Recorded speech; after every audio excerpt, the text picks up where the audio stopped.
हाथ उठा रहे थे, आपका काउंटर। और वहां पे हाँ देखिए, मैंने सिंपल सा सवाल एक पूछा था। अभिषेक जी मैं आ रहा हूँ, एक सेकंड मुझे चांस दीजिएगा। प्रियंका जी ने बहुत सारी ऐसे बातें कही थी, पर मैंने एक ही सवाल, मुझे पता था मैं 10 सवाल पूछूंगा तो प्रियंका जी एक का भी जवाब नहीं देंगे, इसलिए मैंने एक पूछा कि केजरीवाल जैसे आम आदमी को, जो कि 15-20 दिन स्लम में रह के इन्होंने आमरण अनशन किया था, उनको सोना की क्या जरूरत पड़ गई करोड़ों रुपए के, उसका जवाब इन्होंने दिया नहीं। और इन्होंने ये कहा कि पंजाब में हमने 1000 मोहल्ला क्लिनिक्स बनाई हैं। वो अलग बात है कि घोटाला रहने दीजिए मोहल्ला क्लिनिक का, लेकिन इनका वायदा कितना था? 16,000 मोहल्ला क्लिनिक। पंजाब में इनका वादा क्या था कि 1000 रुपए पर मंथ देंगे, एक महिला को इन्होंने दिया, ये इन्होंने बात करी नहीं। लेकिन अब मैं प्रियंका जी आपके, अब फार्म फायर्स रोक देंगे, बहुत सारी चीजें, ड्रग को 1 महीने में प्रॉब्लम खत्म कर देंगे, एक भी प्रॉमिस पूरा नहीं किया है। लेकिन मैं उस पर नहीं आना चाहता, मैं अभिषेक जी से एक सवाल पूछना चाहता हूं। सुधांशु जी से ज्यादा आपका भांडाफोड़ आपके कार्यक्रम में अभिषेक जी ने किया है, मैं इनकी दाद देता हूं। लेकिन अभिषेक जी मैं आपसे ये पूछना चाहता हूं, दिल्ली के लोग ये भी सुन रहे हैं कि आपने इतना बड़ा घोटाला, सब स्कैम आपने गिन दिए, आप अभी भी आपके साथ नेशनल लेवल पे क्यों हैं? इतने आदमी के साथ आप क्यों खड़े हुए हैं? आनंद भाई, पहले मैं आपको डंके की चोट पे कुछ सुनाना चाहता हूँ, जरा सुनिएगा, फिर मैं आपकी डंके की चोट ठीक करूंगा। ये सुनिए।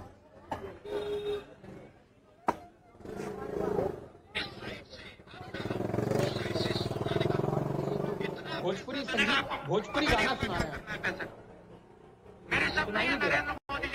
सुनाई पूरा दे नहीं रहा। अभिषेक जी आप बता दें। इस साइड से आलू डालो, इस साइड से सोना डालो।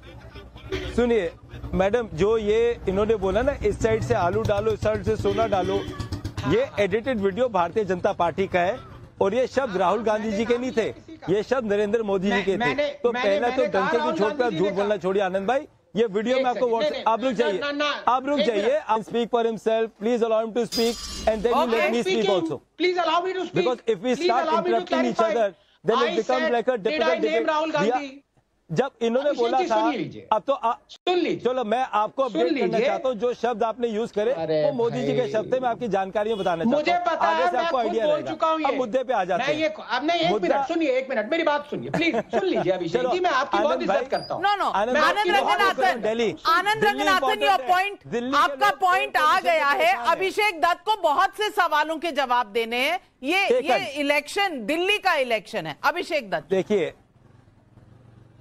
आप केजरीवाल के साथ देखिए, सबसे पहले मैं दिल्ली की बात करूं। दिल्ली में 2 लोग सरकार चलाते हैं, एक केंद्र सरकार चलाता है एलजी के माध्यम से और एक दिल्ली सरकार चलाती है मुख्यमंत्री के माध्यम से। अब दिल्ली की विडंबना देखिए, दिल्ली में 7 एमपी चुन के आते हैं, भारतीय जनता पार्टी 6 की टिकट काट देती है। इसलिए काटती है, हाँ वो इस आवाज आ रही है मेरी आपको? बिल्कुल आ रही है। हेलो, बिल्कुल आ रही है। आवाज नहीं आ रही है। हाँ, वो टिकट इसलिए काट देती है कि वो 6 सांसदों ने काम नहीं करा। आज जितनी गलती दिल्ली में केंद्र सरकार की है, उतनी गलती आम आदमी पार्टी की है। क्या पिक एंड चूज पॉलिटिक्स नहीं कर सकते ना? आज दिल्ली के अंदर लोग एयर पोल्यूशन से परेशान है, मुख्यमंत्री प्रधानमंत्री जी को देखते हैं, प्रधानमंत्री जी मुख्यमंत्री को देते हैं, गंदी सांस हम सब लेते हैं। आज दिल्ली के अंदर प्रियंका जी ने कहा कि इन्होंने हॉस्पिटल के बेड्स बना दिए, जब कोविड के समय मनीष सिसोदिया जी, गोपाल राय जी और अरविंद केजरीवाल जी की तबीयत खराब हुई, वो तो पहुंचे मैक्स हॉस्पिटल में। अगर दिल्ली के अस्पताल अच्छे थे तो वो दिल्ली के अस्पतालों में क्यों नहीं भर्ती हुए? आखिरी सवाल मैं इनको करना चाहता हूं, दिल्ली की बसेस की बात कर रही है। जब शीला जी दिल्ली की मुख्यमंत्री थी, मैं आपको बताना चाहता हूं, उस समय दिल्ली की आबादी 1,40,00,000 के आसपास थी। उस समय दिल्ली में 6800 बसें थी। आज दिल्ली की आबादी 3,30,00,000 है और मात्र 5 से 6,000 लोगों बसेस में पूरी दिल्ली की महिलाएं सफर कर रही हैं। 40 से 45 मिनट एक एक महिला को बस स्टॉप पे वेट करना पड़ता है।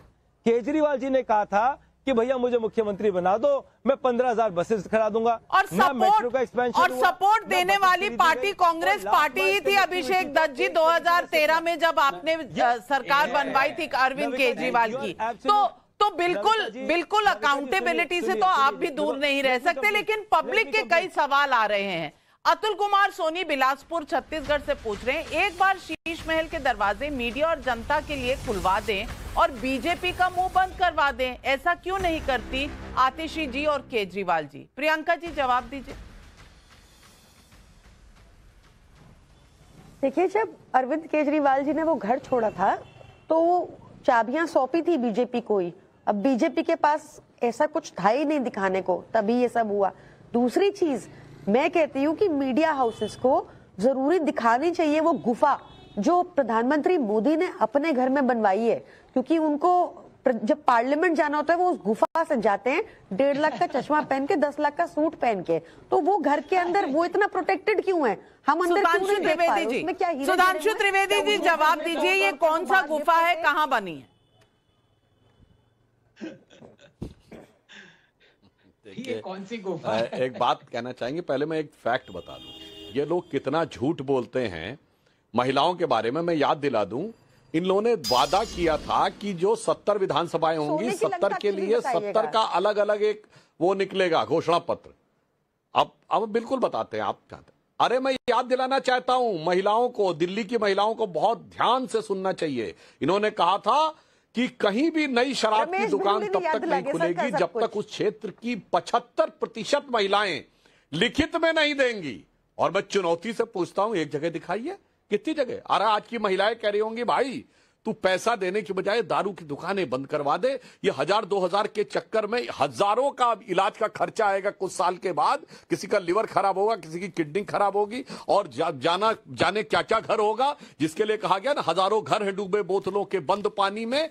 जो इस पानी में डूबे वो न उबरे जिंदगानी में। मगर अफसोस कि पूरी दिल्ली में दारू का दरिया बहाकर लोगों को बेवकूफ बनाने की बात करें। और दूसरी बात कहना चाहता हूं, प्रधानमंत्री जी की गुफा, ये क्या आपको समझ में आता है भाई?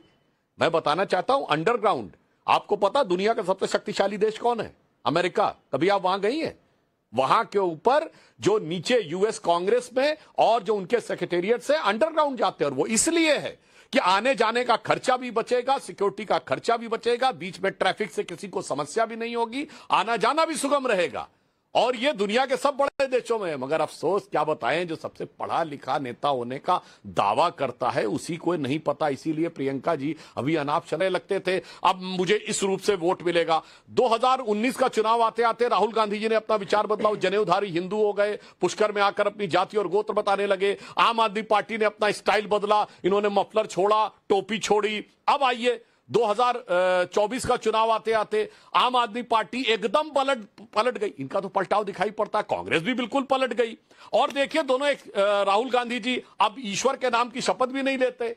जो पहले अपने को जनेऊधारी हिंदू बता रहे थे, वो अब सत्य इंग्लिश में सोलेमनी अफर्म करते हैं। अब मगर दोनों में समानता क्या आई?